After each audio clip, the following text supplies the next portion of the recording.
Welcome to the Art of Hitting channel. Today we got for you a look behind the scenes in the dugout. This is an episode that you're going to like. It's about the Golden Glove gentleman, a life story from the heart of the game of softball.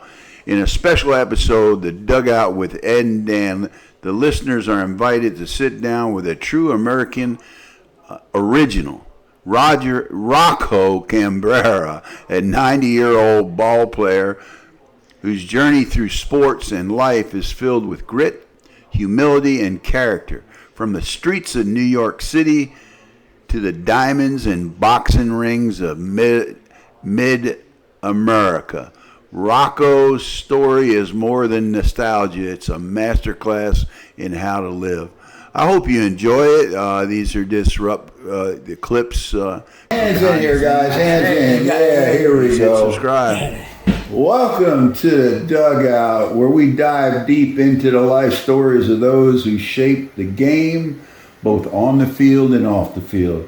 Today, we're honored to have a true sportsman, gentleman, Rocco Cambareri. Did I say that right? Rocco Cambareri, yeah. Cambareri. The one and only, yeah. I may mess that up a couple of times. Born in New York City in 1935, Rocky lived the classic American dream. A standout high school athlete, a Golden Gloves boxer, an incredible 12 wins with 10 of them being knockouts, and a professional baseball player who signed with the New York Giants without ever having to try out, sharing the field with legends like Willie McCovey. We'll have to go deep into that on that scenario. But Rocky's story didn't stop with baseball. He made the life-changing decision to prioritize family fame, marrying his wife Ruth Ann Lamonta in 1955. Together they raised three daughters, Miriam, Marie, and Geraldine, and built a life rooted in love, loyalty, and hard work. After serving in his country in the U.S. Army, Rocky returned to his first love, the game.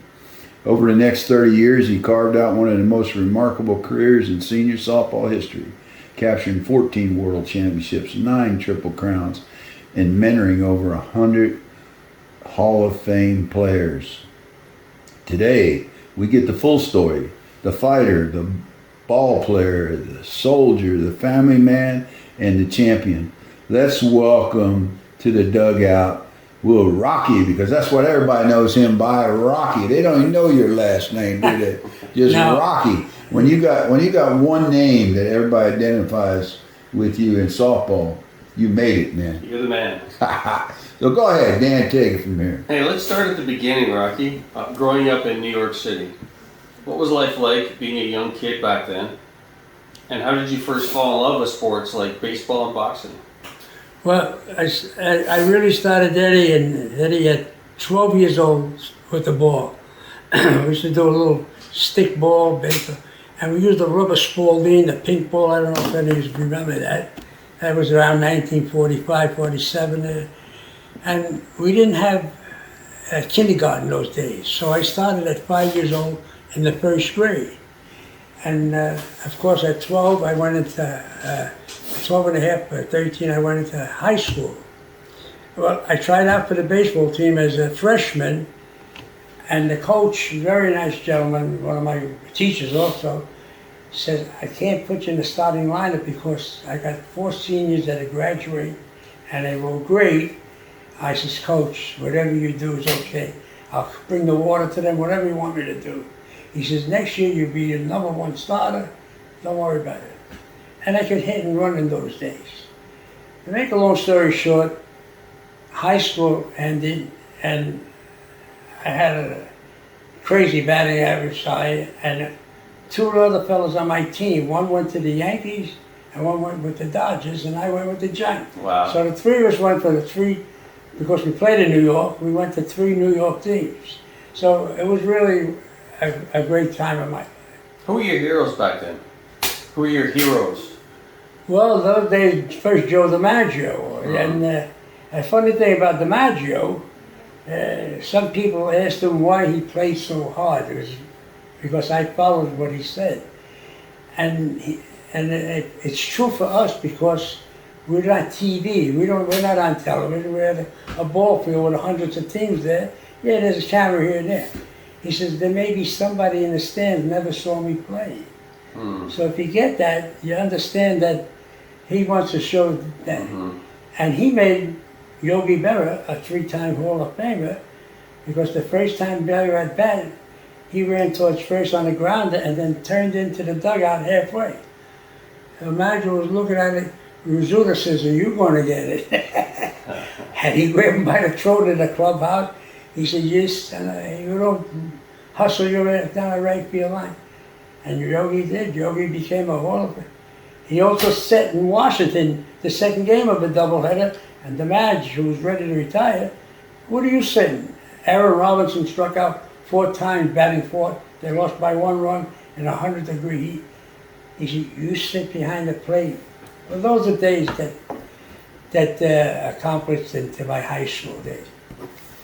That's pretty cool. Tell us a little bit about your family. My family, I came from a family of 6 from my father's side. He was the oldest, and my mother was the second oldest of 8. They married 6 and 8. That's 28. All along my life, 4 of my uncles worked for me. I always was in business, like construction or real estate or building or troubleshooter for a bunch of companies or friends that I knew in my country clubs. So I always had my hands, doing things for people. And the family was good. My daughters, one's a high school biology teacher. She got a How old are your daughters? master. Mary Ann, the oldest, is 65. Marie is 64, 63. And I lost my young daughter, Geraldine, at 50, 10 years ago. Oh, sorry. She was 60. And of course, being the youngest, it hurts more than anything because she took care of my house up in Baldwin where we both lived. And things, that passed by. And then how I got the notification that she passed away, because I was with her the week before, thank God. And I left Saturday and Sunday night, she's painting that. I gave her a beautiful paint set. And she goes to bed about 12:30 Sunday night. She starts painting, and she took a couple of pills because she had 2 neck operations. And sure enough, the pills hit her heart bad. They were like, not opie, but they were strong. And that was her. So Vinny watches TV till 4 or 5 in the morning. He gets up, he goes into the bedroom, there's Geraldine with the paintbrush, keeled over. Wow. I get up at 5:45. I come downstairs, get dressed, I don't notice. And put the TV on, listen to it. Here comes a New York number. I says to Allie, this is no good. She says, why? I says, nobody called you 6:15 in the morning. I says, sure it was my oldest daughter. We got in the car, we drove, we couldn't get airline tickets. I said, pack something, let's go. We got to get up there by Wednesday. And we got there and did what you had to do. And, things like that happen. My whole family, I have one aunt, 105 alive still. Really? Yeah, 105? No way. You She got, owned a Carvel, most of us, and I even had a Carvel.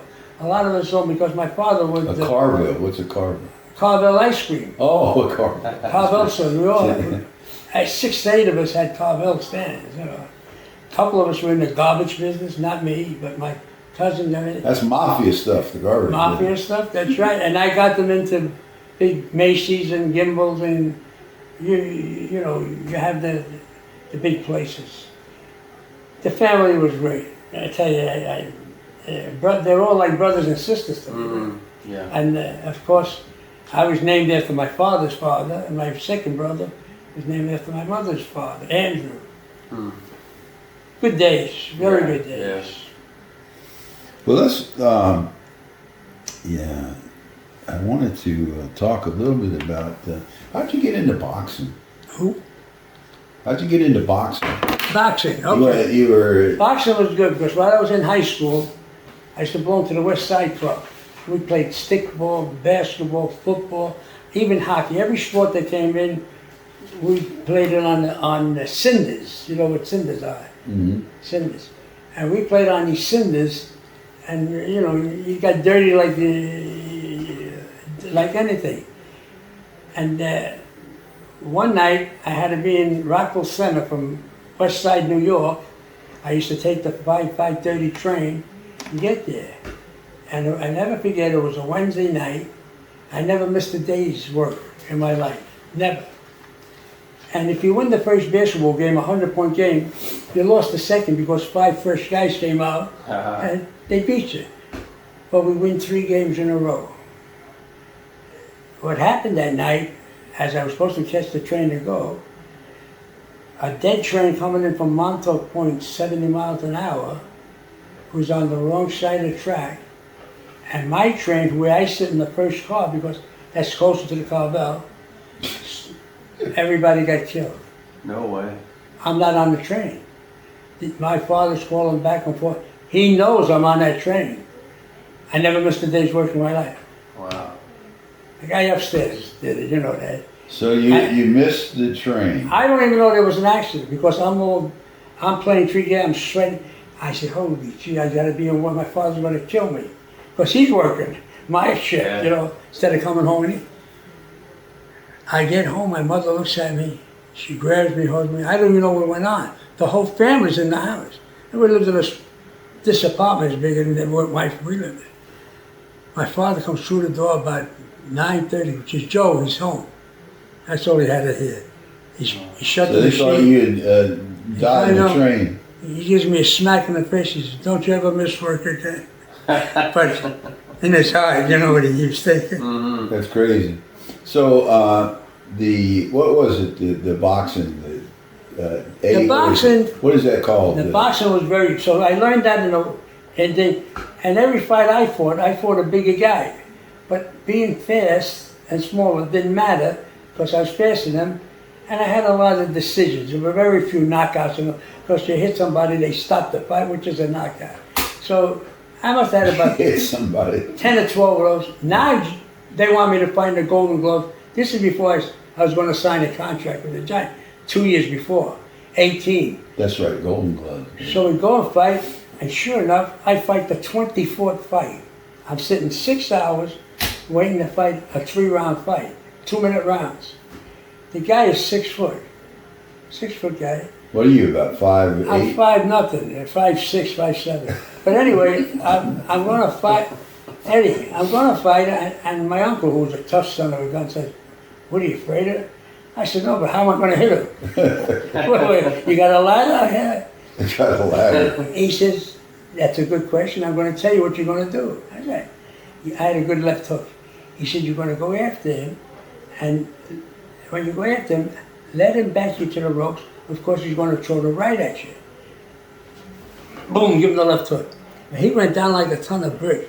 Once you go down, they stop the fight. Oh, I said, "Holy shit!" I said, "I almost killed him." So I win that fight. The next fight, I fight a guy smaller than me, not in shape or nothing. And I trained good. I was in good shape. I flattened the stomach as I did. So I says, "Jim," and my manager says, "What's the matter?" I said, "Nothing, John. Everything's fine. Don't worry. We'll win the fight." So I get to my uncle. I said, "He's my second." I said, "I can't hit this guy in the face." "Are you crazy?" I said, "I'll win the fight. I'll knock him out, but I'm not going to hit him." He said, "I got to see this." So I hit the guy. Boom. I hit him up here. The referee, I said, I look at the ref, stop the fight. You know, I can't hit him. I hit him one in the stomach. He stops the fight. But those are the 2 knockouts. The rest were a couple decisions. So now I fight the 3rd fight, and I fight a guy from my neighborhood, but I don't know him. He's up about 10 blocks. And we get there, he hits me with a left hook. Boom. I get up, I don't get knocked out. I win the next 2 rounds, but once you get knocked down, that's it. Yeah.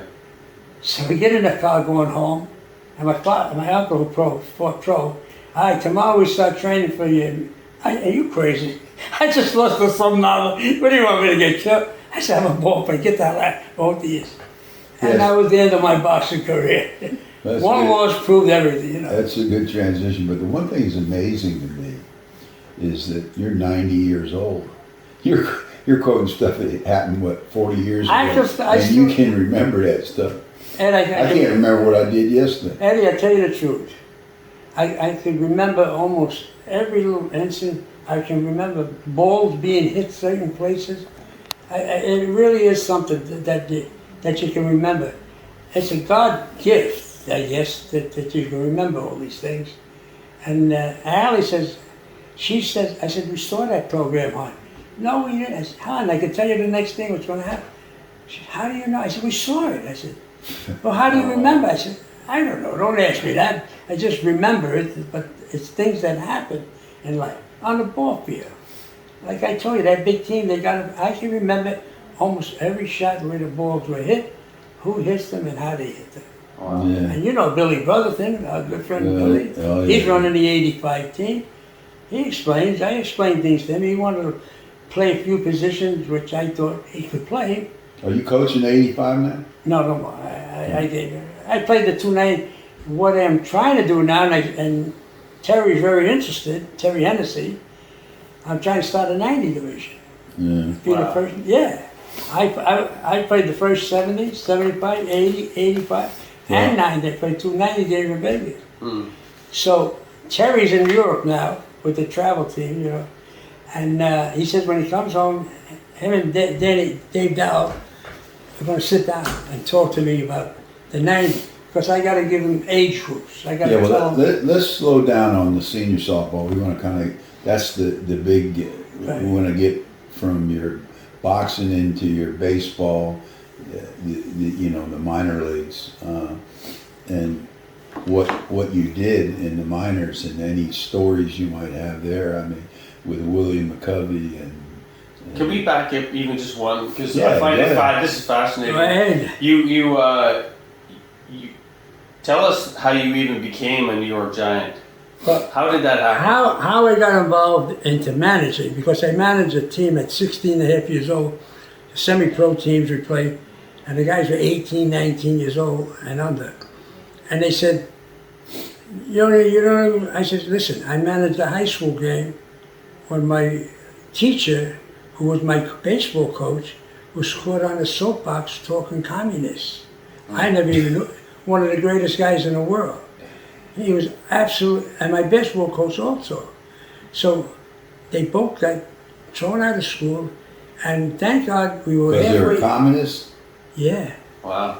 but I tell you what, Eddie, I love them just like I loved. They were in school, never one word about that. They did their job. They did the coaching, wonderful. Lou Spindell played for the original Celtics later on, after all the good. He played for the original Celtics in the 30s. So they were great guys, but I never saw them after that. And my AD who was a Jewish guy also, he says, it was halfway in the season. And he says, well, I was captain of the team. And he says, well, Rock, we got to fall. I said, why? I said, I got everything. I make the lineup anyway. Mr. Driscoll doesn't, I make the lineups. He says, you could take care. Yeah, I got the fields. I know all our fields. All the players listen. I says, I'll just make the lineup. Don't worry. So the old guy said, well, what's the lineup? I said, well, I'm pitching and batting until you guys do it. But anyway, I said, just do whatever you do. But no, I mean, You had it all under but it control. was similar. It was close to that. So, did you have another follow-up? Did you want to talk like? What was the most? What was the most interesting part to you about playing professional baseball?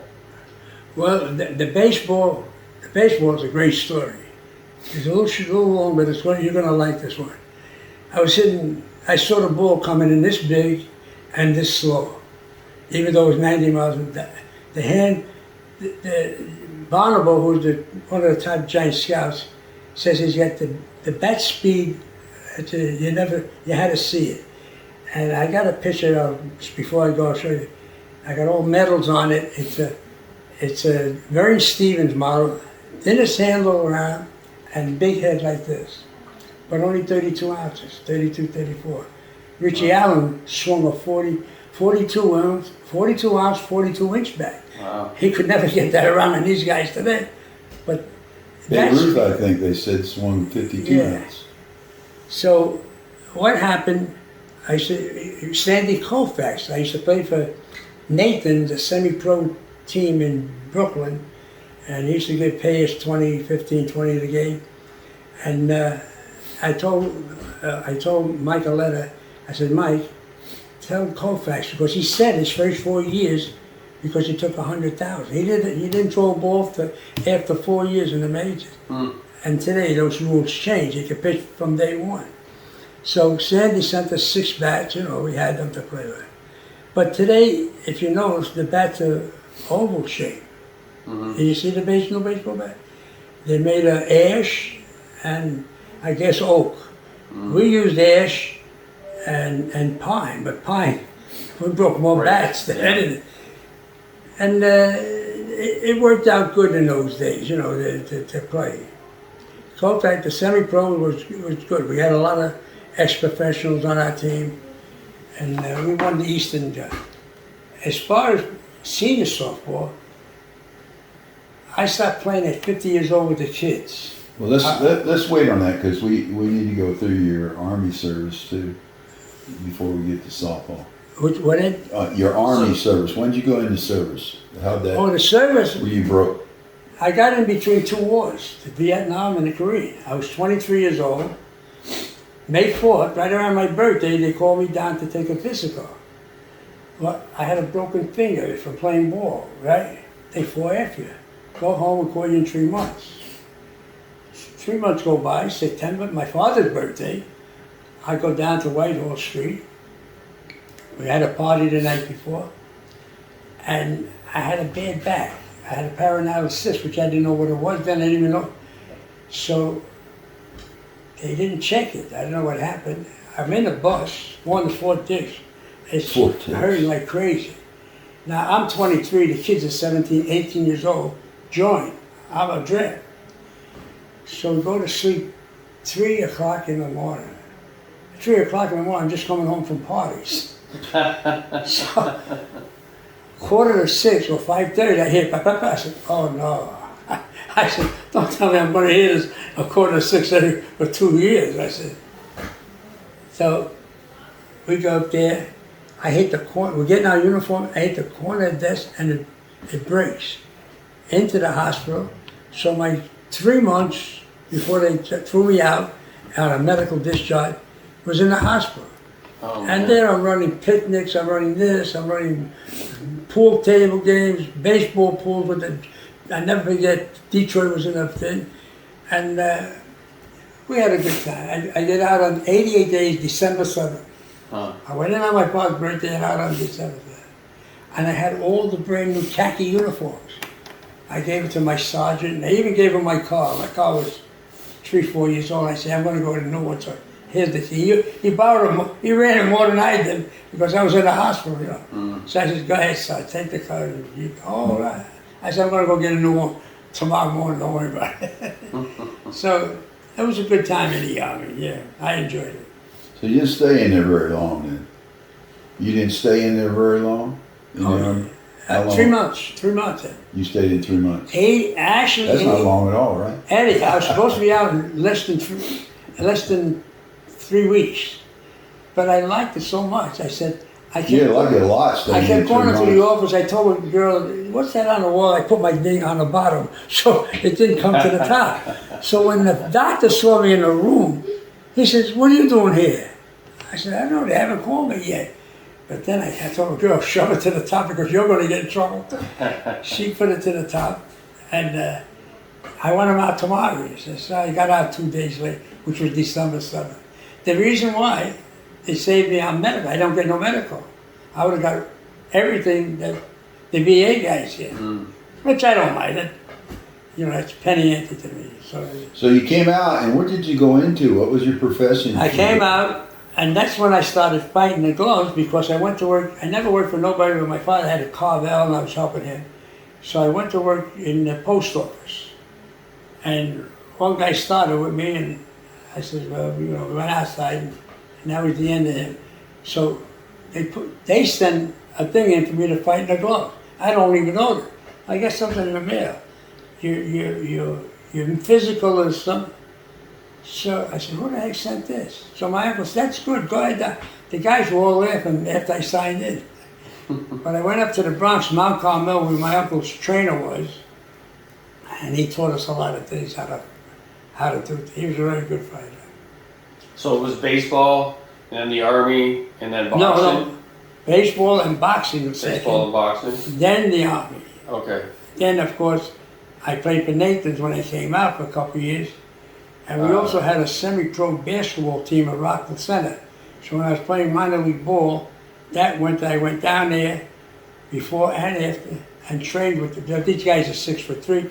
I said, I just want to come, give you the balls, just move the legs around because there's nothing to do in the winter. And they said, Rock, you come and do whatever you want. And I handed them the ball, and I wasn't a great basketball player, but I just wanted to stay in shape. And we go in. They used to score 124. They all played for North Carolina and Duke, these guys. They were great, big 6'3" guys. All scholarship. So, what did you do for to make a living once you put baseball aside? What happened? My father had a Carvel and everything. Carvel, you're big on the mice. Yeah, we had Carvel. My Carvel, my father's was very good. And from there, he went into a McDonald's, but only he put Joseph's. He should have kept it at McDonald's. It would have been we would have been billionaires today. And that's when he first came out, McDonald's, in 50. He opened the Carvel in 50. I was 15, so I had to be in 1950 on Rockwell Center. So in 1960, 59 to 60, we started the McDonald's. So that's 65 years ago. And I worked there, and we had two of them. We had the Joseph's down in Island Park where I lived. So we had two of them. He wanted to change them into hamburger places, which he did. But they weren't McDonald's. I said, we should have kept the contract. It would have been work. After that, I went to work for myself as a contractor. And I joined the country club, Hempstead and Rockwell. And I started doing business with guys, the big construction guys. So they said, I said, well, I can do the landscaping. I'm a good landscaper. You can do it? Yeah, I had a big company who I'm affiliated with. I'm their troubleshooter, but I can design. And so I did LaGuardia College, I did the parkways, I did a bunch of other little jobs. So you were Donald Trump Jr.? Well, yeah, and I know him, and I happen to know him just like I know you, believe it or not, but that's another story. Me and him were born on the same day, same birthday. I used to gamble every other week at his casino. I drove Howie Boyce, a very good friend of mine, who owned 600 buses in Long Island, and he wouldn't drive to Atlantic City. I said, I'll take you. So on the weekends, we used to go there for a day or two. And Donald said, I told him not to bring you. You don't gamble enough. And that's when I had the ShopRite open golf. So you knew Donald pretty well? Yeah. You did? Yeah. Cool. He said, I'm going to tell everybody I didn't want you. I said, you can tell them, just give me the money and give me everything. Don't worry, you can tell them whatever you want. But he does one thing, he does what he says. Yeah. He does. Not all good, but he does it. Mm-hmm. He doesn't take his salary, use it to the boys. Mm-hmm. He's not an angel. Nobody has wings, so he's pretty good what he does. He took a bullet, he'd take another one. He's not afraid. Mm-hmm. Well, so you were a contractor then? Yeah, from there, and then I had, it was amazing because a friend of mine bought this Huntington Harford estate. Well, you retired, 30 years ago? And then I worked all my life. Oh, you did? What I mean work, it was more with this than this. Although I did a lot with this was the thing. And maybe that's why the memory is pretty good. Oh, your memory is great. Mm-hmm. What would you say to people wanting to get to 90? What would your recommendations be for people that want to get to 90? What should they be doing now? You're a healthy guy. You had any operations? Yeah, I had one hip put in, that was it. No, nothing. So- Broken toe, you know. So how'd you get where Two you are? fingers broke on the gloves. You can see I fixed them. They were back this way. I put them this way a little too much. Yeah, well, But they don't hurt, you know. tell us how'd Rocco get to be 90 years old? Well, now What do you eat? What do you know? the team. I mean, No, I don't mean anything sports. I'm saying you're a healthy old man. Like And you're very sharp. very sharp. Did you eat differently? we played a lot of gin in the clubs, you know, after golf. We took our shower, we played gin. And Gin. I was the Not scorekeeper. And they said, well, why do you keep score? I said, because I don't make mistakes. Otherwise, I tell them I don't cheat. They keep score, they cheat. Oh, I said, I don't cheat. I said, it's not me to cheat. And I put it into softball software. I told all the guys at over, listen to me. If you use an illegal bat, you know I get in trouble. No illegal bats. Don't you do it. If you curse at a cat, I'm also a born-again Christian priest. Not just a Catholic. Priest. You're a priest? Bobby Jones, one of the... How did we miss that, man? Well, I'm Are you an religious. ordained priest? Well, what happened? Priest, I mean. One of my friends, every other word out of his mouth was bad. And he was a police officer from Newark. I said to him, Freddie, I can't take it. You're burning my ears up with all this language. I said, Bobby Jones is a priest, born-again Christian priest. After this doubleheader, he's going to inaugurate both us as priests. You're going to be as a member, I'm as a priest. He says, I can't believe it. I said, yeah. I've gone home. He didn't say one bad word. I said, we went from Carolina to Jersey. I said, I'm proud of you. Keep it that way, I told him. We also had Jake Wood, you know Jake. Jake Wood and Willie Horton. They came very religious. Things happened in their family. And Jake just lost Marsha a year ago. So he still goes to Pensacola, helps out with the kids' training, and they're doing good, Detroit. Willie hit 327, 357 almost, something like that. So I'll be there the next March, I think they have that spring national. And I'll be there inaugurating with the mayor. Okay, but you still have not given me what Rocco Cambareri has done in his lifetime. Like, do you eat special? Do you do a lot of exercise? I don't, you know, I mean. Eddie, I tell you, You played softball for a while. How long did you play softball? And I was a base stealer when I was young, and a baseball too. And I could hit the fence with the ball and over the fence. So I had those two good things. Plus I could pitch. I could throw the ball 90. In those days that was good. But I didn't pitch only a couple of innings. What do you eat? Huh? What do you eat? Eat? Yeah, what do you eat? What's your diet? I only eat twice a day. You only eat twice. How long has that been going on? Breakfast. That's been going on the last 5, 6, 7 years, I would say. Maybe 8 years. It's not that I'm on diet. I can't eat no more. I used to eat 2 plates of pasta like this. That's for dinner, breakfast, and lunch.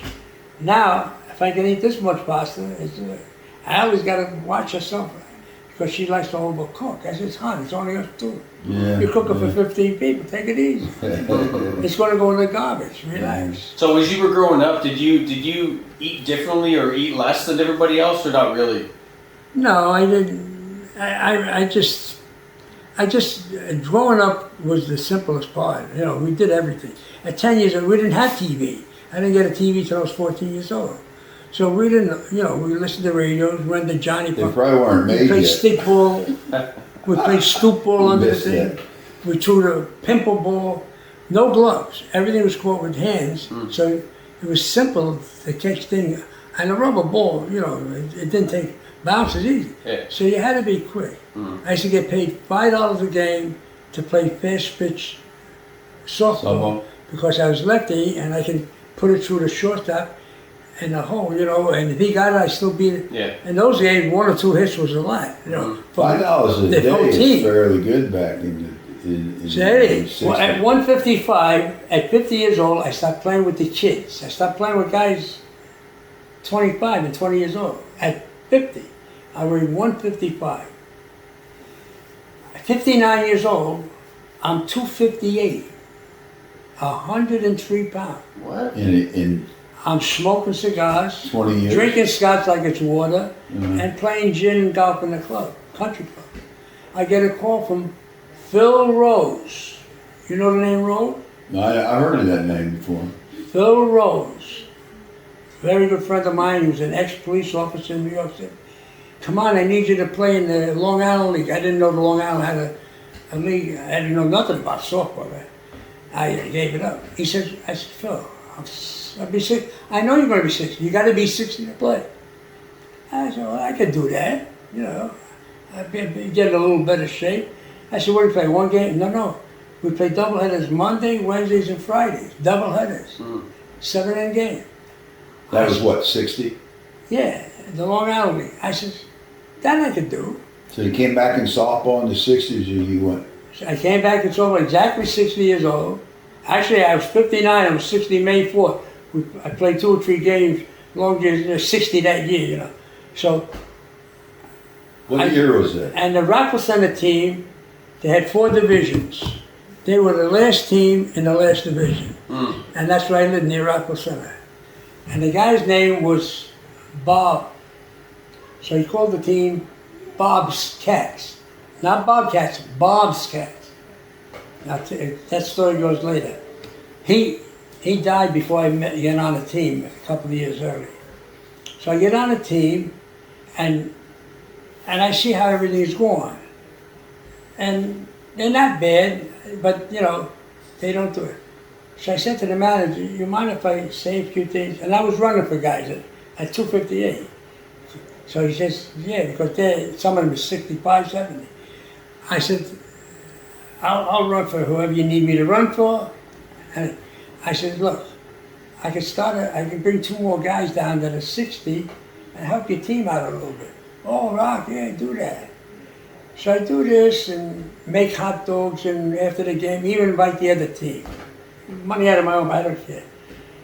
But John Tatter and Geraldine Ferrara, they owned Cablevision. Remember Geraldine Ferrara? Her husband, she ran for president. Yeah, I remember. Her husband, John, also, he was a Cablevision from New York, and Tatter from Long Island. And they were good friends of mine from the country club. I said, John, this cost me a ton of money. How much you need? $5, $6. He gives me a $10,000, a $12,000 check. Nice. It's a lot of money in those days. That's 30 years ago. I said, I don't know if I need. He said, well, hold it for the next year. Then you don't have to ask for money. So I go buy jackets, brand new uniforms. So we're playing the softball during that year, 60-game schedule. We're about 15 games That's behind. in New York? In Long Island, yeah. Oh, no. We come back, we win the last doubleheader against the Pirates to win first place by 1. Now, when you win that, you go from the 4th to the 3rd division. Now you got to play better competition, you know. Who are some of the players in that league you were playing in? Well, was I Sammy can tell you, Sammy Spaza, or whatever his name was? oh yeah, Kaz played in it. Oh, Kazu. Kaz played in it. Louis Fatano played in it. Remember Louis came? Louis still plays for me. Yeah, what about John DeViti? Davidi. Davidi made me quit at 70. He took 3 shots away from me at second base, and I tried to get him to go, but he wanted this. I said, well, but I hear he's not playing no more, is he? Yeah, he's still playing. He's still playing? Yeah, not as much, but he's still playing. Yeah, because I know a lot of those guys up there. Yeah, Davidi came from Suffolk County, yeah. Did you ever meet Galloway? Oh yeah, man, Galloway. He was something, wasn't he? Yeah. I just heard about him. I never knew him. But Galloway played the fast pitch. Oh, did he? He didn't play slow pitch? Galloway played fast pitch. So he's played some slow pitch. Yeah, he I did mean, play that too, but he was a fast pitch pitcher. He was the first guy I heard that. Shugman played with me. He played with the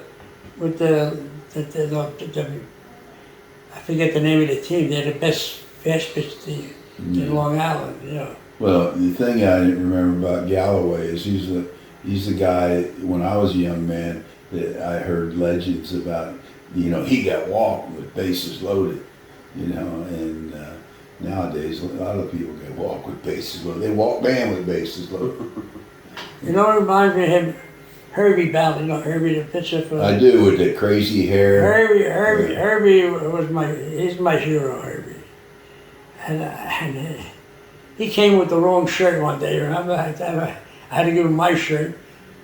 But I put the red shirt on, he had the blue shirt on. Yeah, well, we want to get into softball in a minute. Dan, think about some softball stuff from growing them and what I want to get out of them. I want 3 things from you that you suggest older people should do to get older. I mean, I'm a guy 80 years old, just turned 80 yesterday. Play ball.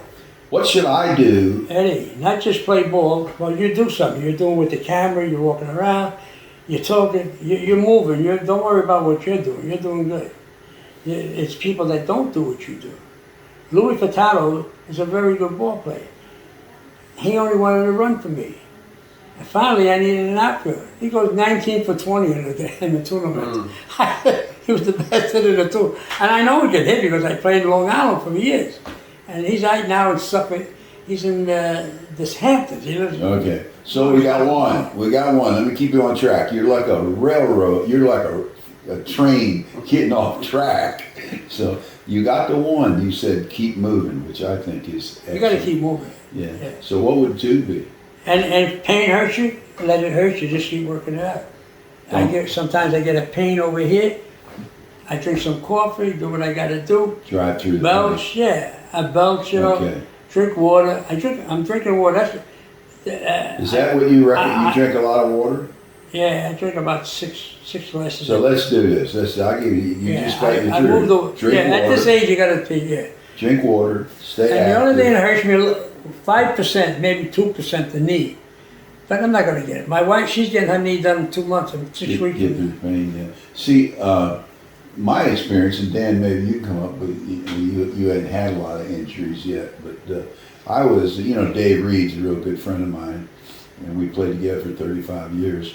And he had knee problems, and he had knee braces on, and back brace. His back was bothering, and you know, he kept it. I mean, he wore that stuff all the time. But when I got in that situation, I had a back brace about 5-6 years ago. I had a back brace. My knees were killing me. I got bone on bone here, that kind of thing. But what I did was get rid of them all and do what you, I think. Well, I bicycle. I got the bicycle on the floor. Yeah. We watch those game shows for an hour. I'm going like this, back and forth. Yeah. Yeah. You train and keep active. And that's so important for anybody. And what I'm doing now is working on stretching so I can go down, so I can live longer, not only play longer. Stretching is good. Yeah. But all that stuff, yeah. So we got 3 Get your camera, move that around with you. Yeah. Dan, what about you? What do you think about this as a young stud coming up? Rocco and I are about 10 years apart, right? 10 years. You're 90 and I'm 80. You're 79. See how good I'm in math still? You'll make 90 easier. You're Because 79. you keep an active. I'm what? 79. You're not 79, I'm yeah. not 80 yet. You're not 80 yet. Damn, I missed it. You're 11 years older than me. Obviously, Ed's not a good guy to count gym games. How He many, doesn't know his birthday. how many children you got? How many what? Kids? None. None. No. Oh, Get yeah. free, man. Yeah. Save Get it. free. I got the kid. My grandson, my first grandson, he was a captain in the army, and he went to Israel with his friends to. Recently? Oh, this is about Oh, okay. 12, 15 years ago, and they wanted to keep him there as a general in the army. He was in the ROTC at Miami, and the sergeant says to him down there, he says, "I got army material here, you know, West Point." Says, "That's Craig, I get you into West Point. The senator from Long Island, Peter King, is a friend of mine." He says, "Yeah, I said, Pop, he says, let's see, let me try it. So I go, Peter, I took care of him, you know, and the letter don't come for 2 years later because who knows, there's a line like this. He's in his 3rd year. So I said, then Craig, go ahead. He says, Pop. He says, I got 3 years, I got 1 more year, then I can do 2 years in the Army. I said, Craig, you go to West Point, you write your own ticket. He says, I'm like you, I'll be all right, don't worry. He was a good kid. And he did. He gave up West Point and the money that I gave Peter, and he came. He goes to Fort Polk. Fort Polk in, where's that, Arkansas, Alabama? I have no idea. It's down south someplace, Louisiana, that's it. He goes there, does his training. I says, Craig, because I was in the Army, you're 2nd lieutenant. You got to make sure your sergeant and your captain don't fight and do whatever they want. That's all you got to, forget about the men. Your sergeant and captain, your master. He said, I know, Pop, somebody told me that too.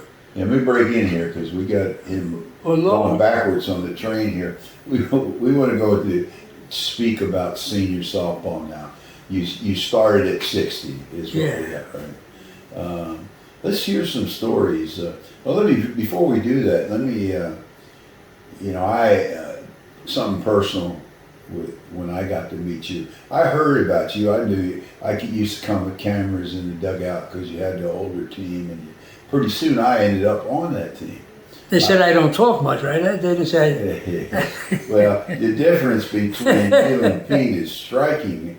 You both are very committed to winning, Pete Takis, But when I came over to your team, I can remember, I was 20 days out of a lung operation.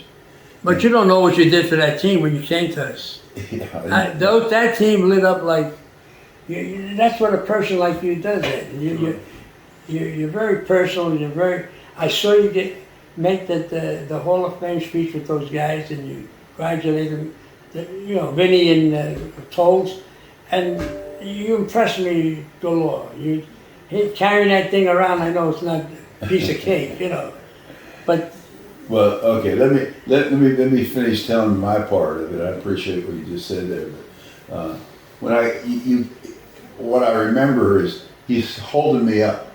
He says, "Just go to first," and I go to second. He says, "Stop," and I go to third. I had I think 4 triples and a couple of inside the park runs, and I really couldn't. I was. You're not supposed to be running like that. I wasn't supposed to be running like that. Oh. And then I actually took a video of him over on the sidelines raising hell, with himself, really, and talking about it. It's really fun to play Rocco. He's serious, but he's having fun too. Yeah. And that's what I think is another thing about you. While you live, you're always smiling. Now, I try to keep the guys. We never had an argument on the team. No 2 players. We say prayers before the first doubleheader, and when we finish, we get the other team and say another prayer, right? Yeah. We do that, and Jake used to do it. And I had 4 or 5 guys, Revs on the team. Even a Rev from Carolina, what's his name, from Tennessee. He played with me too. Black guy? Huh? A black guy? No, the white guy. Well, the only guy was Jake Wood. Jake used to say them before. I remember that name, Jake Wood. Yeah. Jake played for Venom. He played for them. Was it Venom or I think he played for Venom. And then he came to me. I took him off. I told Fred he was old enough to come and play for me. And a bunch of guys came from Venom and from the other teams, the top teams. But this team. What's one of your best stories? What happened to this team is when I told you the sponsor got remarried, and of course he put the kibosh on that. So finally. Was that FIP? And the whole team got put in the Hall of Fame in '97. I didn't even know them then. In 2002 or 1, I played a tournament against them, and they beat us 33-26 or something, but they scored 21 runs in one inning. That's when you could score. And I said, yeah, if you didn't have that inning, you wouldn't have won, but that's good. So anyway, it broke up, and I went to Jupiter, and that's where they all played, most of them, half of them at least. And I started playing with them up there, and I said, would you like to join? I said, yeah, I don't have no travel team. And being up there in Jupiter, I live here 6 months. So we played. And I wasn't a general manager. Teddy Battlestone, which was one of the stars in the Hall of Famer, he worked for Ford. And he was the guy that got the hotels, the golf courses, the restaurant, for all these executives. Of course, he got one suite too. So he knew how to do all the paperwork. So he was my general manager now. It was like nothing for him to do 10 guys, And so we got it all. He had the ages. Everybody got the copies. My general managership was running perfect. Pat Devine was our manager. But then Pat got too old, and I said, I'll take over. And we put sponsors, 5. As we put sponsors in, I started taking the team and going up. Well, the Legends were the talk of the town. You remember the Legends? Florida Legends? Yeah. Yeah, of course. Yeah, Reiner's team, right. Reiner's team. I went to Europe a couple of times with Reiner. And they won a lot of teams, but they stopped at 75 or 70. I forgot when they stopped. And Somewhere at 70. Decker, I never made it 70. probably one of the greatest softball players ever. Yeah, He came from Long Island. And we knew him. We played a few times against them. And they just broke up. So I picked a few of the legends, that wanted to play. We wound up about 7 or 8 of them. And then, of course, they got too old. The other guys couldn't play. They were no team. Well, who were some of the best players that you had on your team? Well, Decker, they had the lefty hitter from Mare, runner, Johnny, I forget his last name. But I had a lot of them. And the pitcher, the catcher, who was the home run hitter catcher? Dave Reed? Yeah, he was on the team. We in and out, they could make some tournament, but Decker didn't want to play. Decker would have been the cream of the team with us. That's why, I don't know, they just retired at 75. Did you enjoy playing more? And I want to know what did you play defensively? Because we didn't talk about that. Do you like being a player or a coach? Could you compare those two? I stopped playing at 84. Yeah. And this ring here is my favorite. Why is that? In the 80 tournament, I was 84. 6 teams or 7 teams were in the tournament. MVP of the tournament. Oh, awesome. Oh, you were the I didn't make out the last 2 days. What was that? Managing and playing. Really? Yeah, I managed and played. I put somebody in the defense for me so I could stay in when we were closer games but I hit every time. And I batted second, third, or fourth, always with the FIP. They won more. We never lost the ISSA TOC. Really? Until last year, but we weren't in it last year. Every ISA TOC, we won. Wow. Given 5 runs, he played with it. We won. Yeah, we gave 5 runs away to everybody. I thought it was back on Benham. 14 of those big rings they give. You know the big rings you get? Yeah. I got at least 20 of those. Now, SSUSA, I got the MVP of the first one. I made a double play on who do you call? So you were shortstop? No, it's first base. First base? Lefty. Oh, right, okay. I have 44 triple plays to my name. Oh my God. 40 triple play. Wow. And I was an outfielder till I was 72. Oh my God. So that happened from 70. The only guy that might tie you is Bruce Fairchild. Because I played with him for like 30 years. And he had a phenomenal number of putouts. I can almost name the guy. He played really close to the bag. I can almost name the guy. I made him in the middle, being lefty. And how I made him, his second base is home, his third. Instead of staying here, middle infield, I go here. My shortstop here, I said, get over here.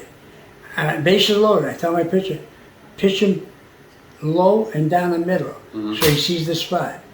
And then as soon as the pitch comes in, I slide. close the gap. But I slide with the guy, and I had a glove like this, 16 inch. As I tag him, go to second with this foot, the ball is in this hand, and go on the foot. The batter wasn't even, with the 70-foot bases, it was So even you're left-handed. lefty, yeah. I saw lefty batter, yeah. So you know Dana, right? Who? Dana. It was the middleman for Venom.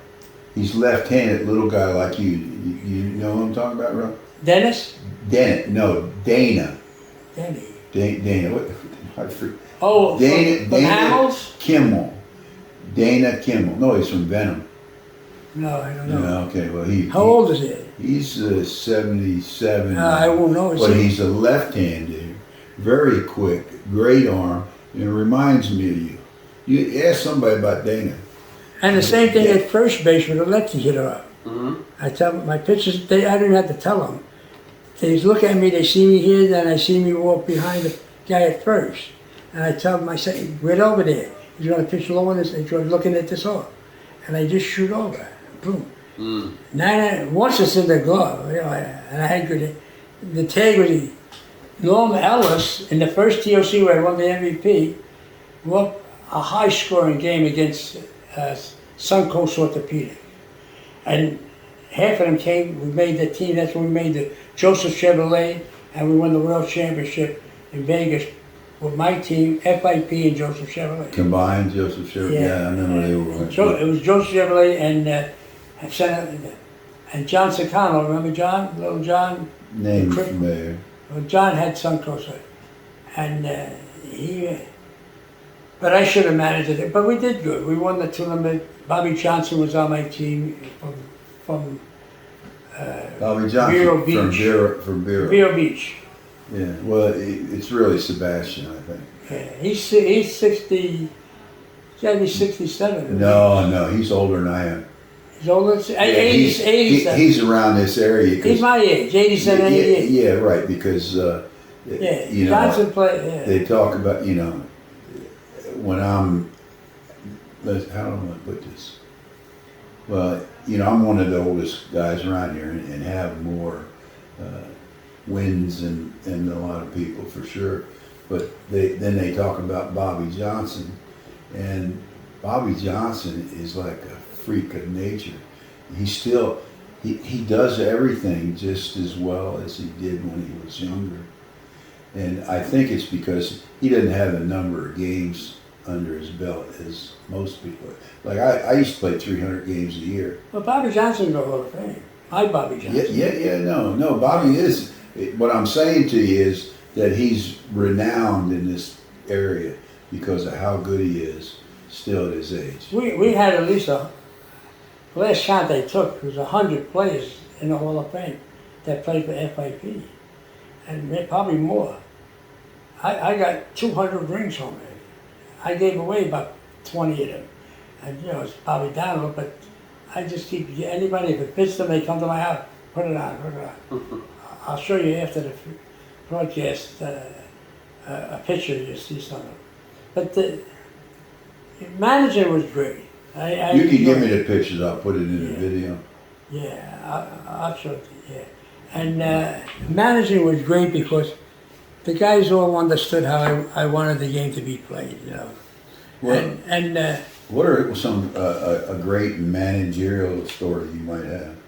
One of your favorites, a guy that was an ass, or somebody that just you'll never forget the guy. on what? Just as a player, what are some of the players? A story you have with them? They did. That played for me? Huh? You That played for you? Yeah, a story that you were involved in over your career. Well, Any funny stories? Or?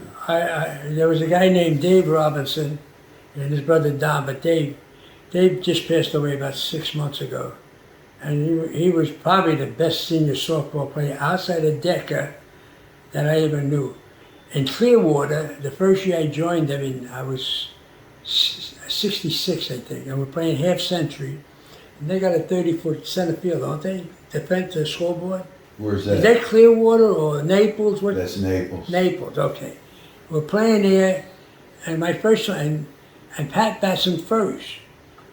I said, Pat, why are you batting Dave first? That's when you can score all the runs. He says, well, he says, Dave wants to bat first this tournament. I said, all right. Okay.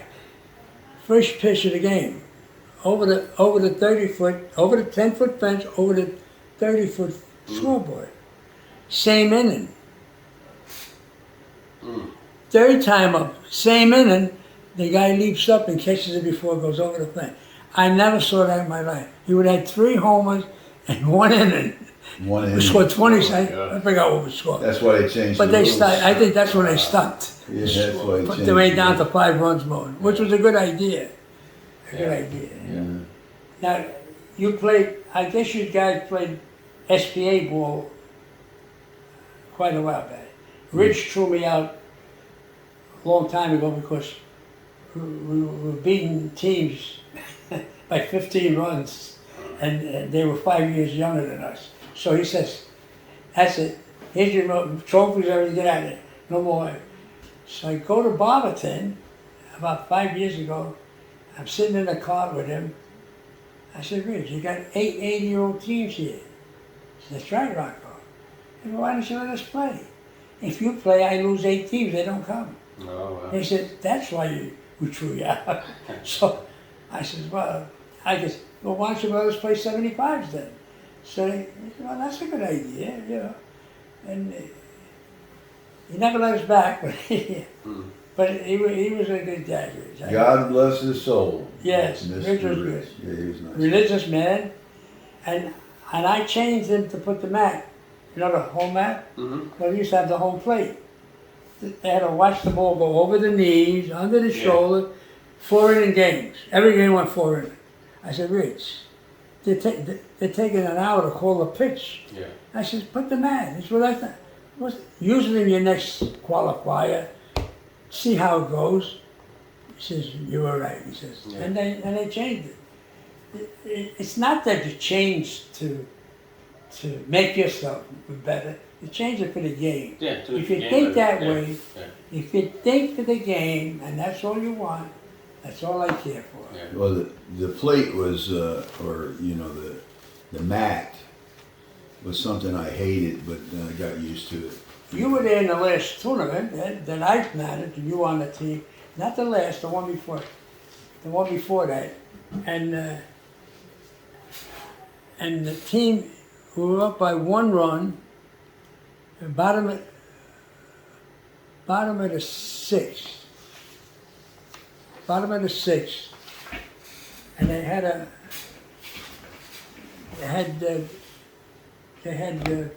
a man on second and 2 outs.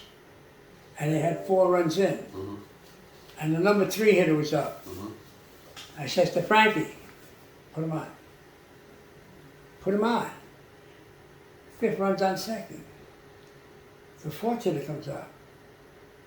Frankie, put him on. They can only score 1 more run. Yeah. Now the 5th hitter comes up. Long fly. Out. Why'd you do that? Who's coming up now? 6, 7, Yeah. 8. Smart. Not 3, 4, Yeah, 5 smart. in the bottom of the 7th. Yeah. These are things that you don't manage because you want to be a manager. You manage because you got to know what you got to do in the game, right? Yeah, that's it. I don't do things for nothing. I do it for reasons, you know. He's one of the best, old Rocky. Yeah. Dan, you got any more questions hiding in there? Well, I got to cut. I 1,000 questions. I mean, we could do this for Well, hours. go ahead, ask whatever you I want. tell you, holy moly. We gotta keep it down. I know, We got I an You hour. can put it on for 3 weeks, this thing, if you want. Don't worry about it. No, hell, we Go ahead now. Ask me a question now. You got them. You better. well, I got a close out here. Yeah. But you'll close it Yeah. totally out.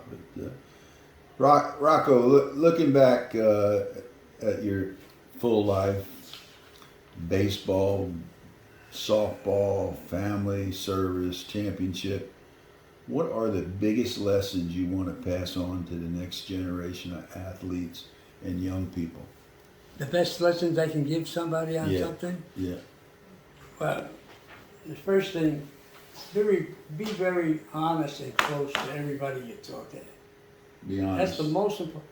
Laugh with them, shake hands, hit them on the back, anybody, including women. Do it to anybody that you know. Keep that smile on your face because that stops a lot of problems. And don't try to trick anybody. Don't cheat.